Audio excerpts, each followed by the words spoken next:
بسم الله الرحمن الرحيم. دلوقتي هنتكلم في محاضرة بسيطة وسريعة على مرض يعتبر من أهم أسباب الوفاة بالنسبة لكبار السن والأطفال الرضع، وهو الالتهاب الرئوي.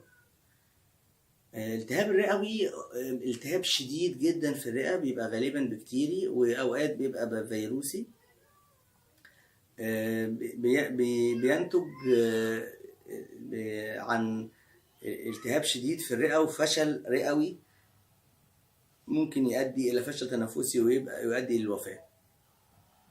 الالتهاب الرئوي لو ما تشخصش بدري، خاصة في السن الصغير أو الكبير اللي هو بيبقى فيه المناعة ضعيفة، بيبقى فيه خطورة كبيرة على الحياة. الالتهاب الرئوي ليه علامات معينة في الكشف وليه علامات معينة في الأشعة. الأشعة الحقيقة هي اللي بتشخص 100%، لكن أوقات بنشك في الكشف. عشان كده احنا دايما أول ما بنشك إن في التهاب رئوي، لو احنا مش شغالين في مستشفى الأشعة فيها سريعة، بنعامل المريض على إنه التهاب رئوي إلى أن يثبت العكس.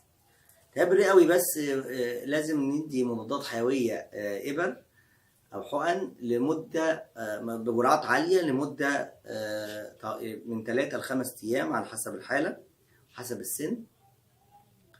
وبندي حاجات خافضة للحرارة، لأن بتبقى حرارة عالية جدا بندي حاجات خافضة للحرارة، وبندي حاجات موسعة للشعب وحاجات مذيبة وطاردة للبلغم. بس أهم علاج وهو المضادات الحيوية الإبر. طبعا لو اتشخص في مستشفى بيتحجز وبياخد الجرعات الكبيرة اللي احنا عاوزينها في محلول.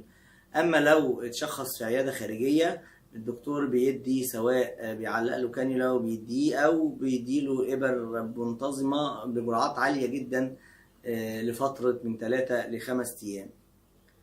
الالتهاب الرئوي زي ما قلنا هو من اهم اسباب الوفاة في الاطفال الرضع اللي هم تحت السنة والكبار السن اللي هم فوق ال60.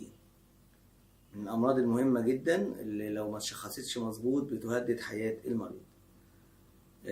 نتمنى للجميع صحة جيدة، ولو في أي أسئلة لأي موضوع سواء في الالتهاب الرئوي أو أي من المحاضرات السابقة، نتمنى أنكم تبعتوا لنا الأسئلة وهتلاقوا الإجابات في أسرع وقت بإذن الله. والسلام عليكم ورحمة الله وبركاته.